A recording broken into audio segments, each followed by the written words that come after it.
Hello दोस्तों, आज हम साइंस के कुल 50 क्वेश्चन करने वाले हैं जो ज़्यादातर एग्जाम में पूछे जाते हैं। इस वीडियो में हम 50 ऐसे क्वेश्चन को करने वाले हैं जो प्रयोगशाला परिचालक में पूछे जा सकते हैं। तो वीडियो को पूरा ज़रूर देखिए और यदि आप नए हैं तो हमारे चैनल को सब्सक्राइब जरूर कर लें, क्योंकि हम आने वाले दिनों में इसी प्रकार के जो साइंस के क्वेश्चन वाले वीडियो हैं लाने वाले हैं। तो चलिए हम वीडियो को अभी शुरू करते हैं। तो दोस्तों, इसमें सबसे पहला प्रश्न है, विटामिन सी की कमी से कौन सा रोग होता है? तो विटामिन सी की कमी से स्कर्वी रोग होता है। तो इसका राइट आंसर है बी, स्कर्वी। स्कर्वी रोग जो होता है विटामिन सी की कमी से होता है। नेक्स्ट दूसरा क्वेश्चन है दोस्तों, किस रक्त समूह को सार्वजनिक दाता कहा जाता है? तो जो रक्त समूह ओ होता है उसे सार्वजनिक दाता रक्त समूह कहा जाता है। तीसरा क्वेश्चन है दोस्तों, हृदय से शरीर की ओर रक्त ले जाने वाली रक्त वाहिनियों को क्या कहते हैं? तो इसका राइट आंसर है धमनी। इसको धमनी कहते हैं।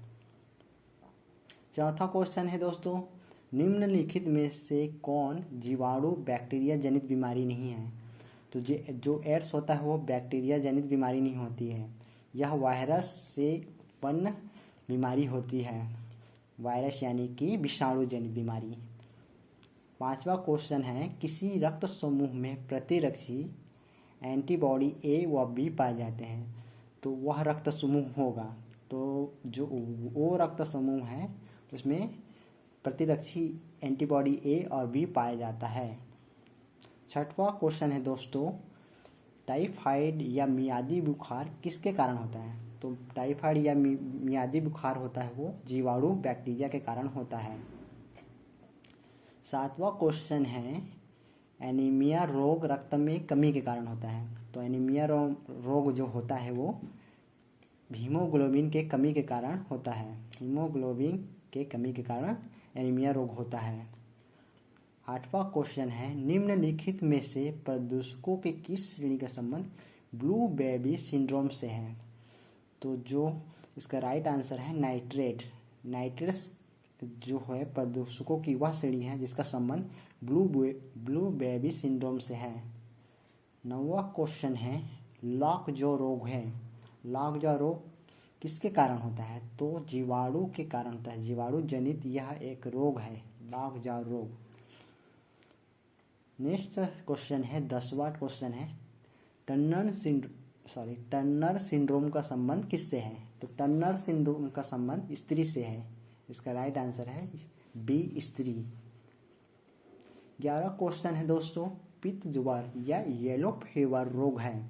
तो येलो फीवर रोग होता है जो है विषाणु जनित, वायरस से यह रोग उत्पन्न होता है। तो इसका राइट आंसर हो जाएगा बी, विषाणु जनित। 12वां क्वेश्चन है, ओन्कोजिन्स का संबंध किस रोग से है? तो ओन्कोजिन्स का संबंध कैंसर रोग से है। सी इसका राइट आंसर हो जाएगा कैंसर। 13वां क्वेश्चन है, मानव के रुधिर का पीएच मान होता है। तो इसका राइट आंसर हो जाएगा दोस्तों 7.4। सी इसका राइट आंसर है 7.4 जो है मानव के रुधिर का पीएच मान होता है। 14वां क्वेश्चन है, निम्नलिखित में से रक्त समूह की खोज किसने की थी? तो कार्ल लेड-स्टेनर ने रक्त समूह की खोज की थी। इसको याद रखना दोस्तों, सी कार्ल स्टेनर। 15वां क्वेश्चन है दोस्तों, मानव शरीर में रुधिर का निर्माण होता है। ये दोस्तों इंपॉर्टेंट क्वेश्चन है, इसे याद जरूर रख लेना।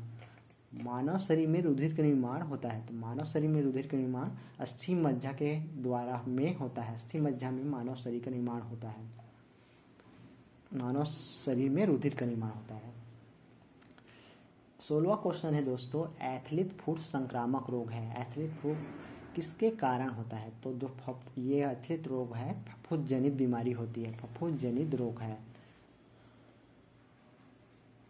17वां क्वेश्चन है, निम्नलिखित में से एंटीबॉडी का निर्माण करने वाली कोशिका है। तो एंटीबॉडी का निर्माण करने वाली कोशिका है लिम्फोसाइट। बी इसका राइट आंसर हो जाएगा। 18वां क्वेश्चन है, हृदय घात या हार्ट अटैक के कारण है। हार्ट अटैक के कारण में ये तीनों ऑप्शन सही है दोस्तों। तो इसका राइट आंसर हो जाएगा उपयुक्त सभी। इसमें फर्स्ट ए है, शरीर में कोलेस्ट्रॉल का स्तर बढ़ जाना, इसके कारण भी हार्ट अटैक होता है। धमनियों में रक्त के थक्के का पहुंचना, बी इसके कारण भी हार्ट अटैक होता है। हृदय में रक्त की अपर्याप्त मात्रा का पहुंचना, इसके कारण भी हृदयघात होता है। इन तीनों ऑप्शन को आप याद रखना दोस्तों। कई क्वेश्चन में केवल एक ही ऑप्शन सही होता है, तो इन तीनों ऑप्शन को भी दे सकता है उसमें, और बाकी सब गलत भी दे सकता है, तो इसको याद रखना दोस्तों। 19वां क्वेश्चन है, निम्नलिखित में से कौन सा मानव शरीर में न्यूरॉन का हिस्सा नहीं है? तो मानव शरीर में न्यूरॉन के हिस्सा जो बोमन कैप्सूल होता है वो नहीं होता है, न्यूरॉन का हिस्सा नहीं है। इसका राइट आंसर है बोमन कैप्सूल। 20वां क्वेश्चन है दोस्तों, निम्नलिखित में से कौन सी ग्रंथि मानव शरीर की एक अंतःस्रावी ग्रंथि है? तो जो पीयूष ग्रंथि जो होता है वो मानव शरीर की एक अंतःस्रावी ग्रंथि है। नेक्स्ट 21वां क्वेश्चन है दोस्तों, मछली से प्राप्त कार्ड या यकृत लीवर जिसे बोलते हैं, उसका तेल निम्नलिखित में किस विटामिन का एक समृद्ध स्रोत है? तो जो विटामिन डी इसका एक समृद्ध स्रोत है। मछली से प्राप्त कार्ड या यकृत लीवर तेल विटामिन डी का एक समृद्ध स्रोत है। विटामिन डी दोस्तों सूर्य के प्रकाश से भी मिलता है, तो उसको भी याद रखना दोस्तों। नेक्स्ट 22वां क्वेश्चन है, मानव शरीर का कौन से हिस्सा पित्त रस को संग्रहित करता है? तो जो पित्ताशय है वो मानव शरीर का वह हिस्सा है जो पित्त रस को संग्रहित करता है। पित्ताशय से आपको पित्त रस याद रखना है दोस्तों। इजी आपके लिए यह थोड़ा इजी हो जाएगा, पित्त रस से पित्ताशय को याद रखना। 23वां क्वेश्चन है, किसी कोशिका की कौन सी कोशिकाओं को कोशिका के पावर हाउस के रूप में जाना जाता है? तो ये जो माइटोकॉन्ड्रिया है उसको कोशिका का पावर हाउस कहा जाता है। इंपॉर्टेंट क्वेश्चन है दोस्तों, ये कई एग्जाम में पूछा गया है, तो इसको आपको याद रखना है। नेक्स्ट क्वेश्चन है दोस्तों 24वां क्वेश्चन है, जैविक घड़ी का कार्य करने वाली ग्रंथि है। जैविक घड़ी का कार्य करने वाली ग्रंथि पिनियल ग्रंथि है। बी इसका राइट आंसर हो जाएगा दोस्तों। 25वां क्वेश्चन है, भोजन को ऊर्जा में बदला जाता है। तो भोजन को ऊर्जा में किसके द्वारा बदला जाता है? तो माइटोकॉन्ड्रिया के द्वारा भोजन को ऊर्जा में बदला जाता है। इसका राइट आंसर हो जाएगा माइटोकॉन्ड्रिया। 26वां क्वेश्चन है दोस्तों, एंजाइम होते हैं। तो एंजाइम जो होते हैं वो प्रोटीन होते हैं दोस्तों, इसको याद रखना। बी इसका राइट आंसर है। 27वां क्वेश्चन है, नेफ्रॉन का संबंध निम्नलिखित में से किससे है? नेफ्रॉन का संबंध दोस्तों ब्रिक से है। ब्रिक किडनी से संबंधित है नेफ्रॉन, तो इसको याद रखना दोस्तों। बी इसका राइट आंसर है। 28वां क्वेश्चन है, आरएस रोग के क्या लक्षण है? तो आरएस रोग के जो लक्षण है ये तीनों ऊपर के तीनों इनके लक्षण है, तो उपयुक्त तो सभी है दोस्तों। तेज हृदय गति का होना, ऊर्जा की कमी और बड़ा पेट, ये तीनों कारण ही आरएस रोग के कारण है। 29वां क्वेश्चन है दोस्तों 29वां क्वेश्चन है दोस्तों, यदि पिता आर्य सहित व माता आर्य क्षीण हो तो माता की पहले प्रसव के तुरंत बाद खाली स्थान दिया जाता है। तो इसके बाद तुरंत बाद रहोगाम प्रतिरक्षी इसका राइट आंसर है दोस्तों। तो आर्य सहित व माता आर्य क्षीण हो तो प्रसव को पहले रहोगाम प्रतिरक्षी दिया जाता है। ए इसका राइट आंसर है। 30वां क्वेश्चन है, शरीर में लाल रुधिर कणिकाओं की कमी को कहते हैं। तो शरीर में जब लाल रुधिर कणिकाओं की कमी होता है तो उसको हम कहते हैं एनीमिया। बी इसका राइट आंसर हो जाए। ये एक प्रकार का रोग है दोस्तों जो रक्त के कमी के रक्त में होता है। 31वां क्वेश्चन है दोस्तों, निम्नलिखित में से किस पदार्थ का रक्त आधान में स्कंद रोधी की तरह उपयोग किया जाता है? तो सोडियम सिट्रेट जो होता है उसका वह पदार्थ है, सोडियम सिट्रेट वह पदार्थ है जो रक्त के आधान में स्कंद रोधी की तरह उपयोग किया जाता है, जिसका उपयोग स्कंद रोधी की तरह किया जाता है। तो इसका राइट आंसर है सोडियम सिट्रेट ए। 32वां क्वेश्चन है दोस्तों, लाल रक्त कणिकाओं का कब्रिस्तान कहा जाता है। तो इसमें जो प्लीहा है इसका राइट आंसर, प्लीहा लाल रक्त कणिकाओं का कब्रिस्तान होता है। ठीक है दोस्तों, इसको याद रखना है। 33वां क्वेश्चन है दोस्तों, किसी कोशिका की कौन सी कोशिकाओं को कोशिका के पावर हाउस के रूप में? ये दोस्तों रिपीट हो चुका है, इसका आंसर आपको पहले से ही पता है, माइटोकॉन्ड्रिया इसका राइट आंसर है। कार्डिया इसका राइट ऑप्शन है, राइट आंसर है। 34वां क्वेश्चन है दोस्तों, नवजात शिशु के ट्रिपल एंटीजन वैक्सीन निम्नलिखित में से किन लोगों से प्रतिरक्षित करने के लिए लगाई जाती है? तो जो ट्रिपल एंटीजन वैक्सीन है कुकुर खांसी, टिटनस और डिप्थीरिया रोगों से प्रतिरक्षित करने के लिए लगाई जाती है। तो इसका राइट आंसर हो जाएगा दोस्तों ए, कुकुर खांसी, टिटनेस और डिप्थीरिया। 35वां क्वेश्चन है दोस्तों, निम्नलिखित में से कौन एक आभासी प्रतिबिंब बनाता है जो हमेशा बिंब से छोटा होता है? तो इसका राइट आंसर हो जाएगा दोस्तों एक अवतल लेंस। अवतल लेंस होता है वो एक आभासी प्रतिबिंब बनाता है जो बिंब से भी छोटा होता है।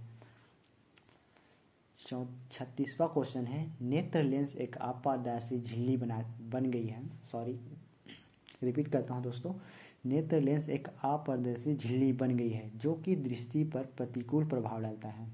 इस नेत्र दोष को कहते हैं मोतियाबिंद। मोतियाबिंद इसका राइट आंसर हो जाएगा।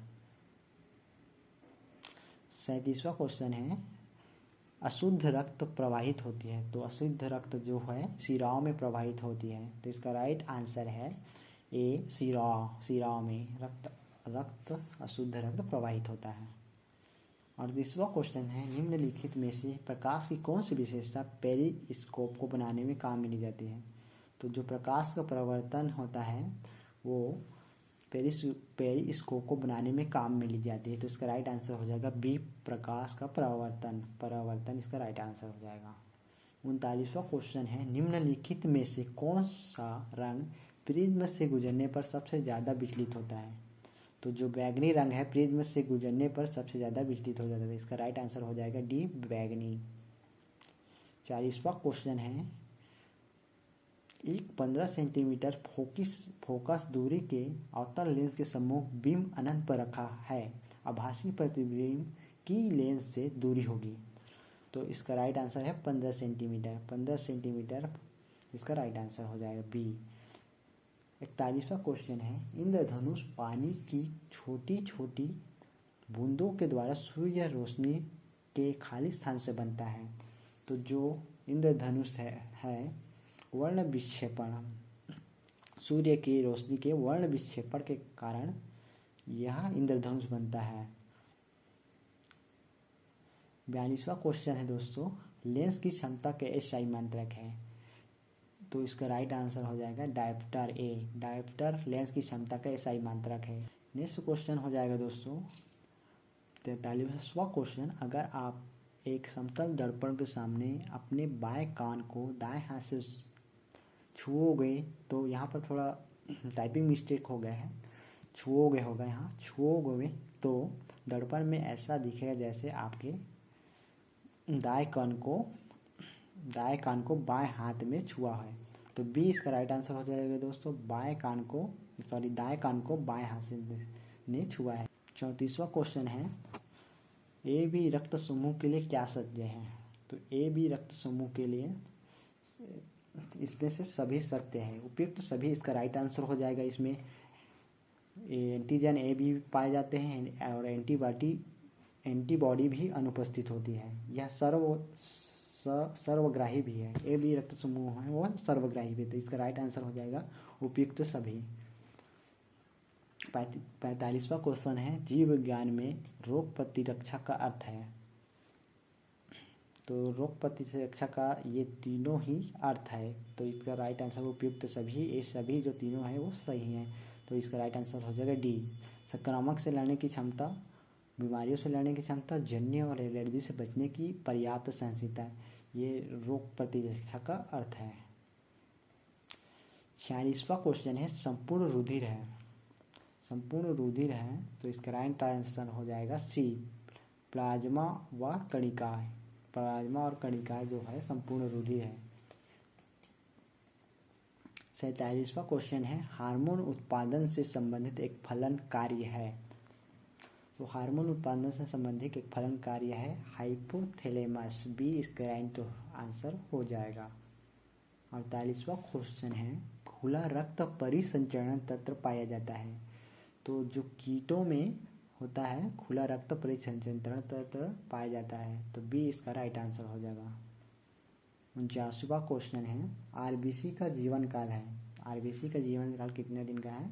120 दिन का जीवन काल होता है आरबीसी का। तो इसको याद रखना दोस्तों, 120 दिन।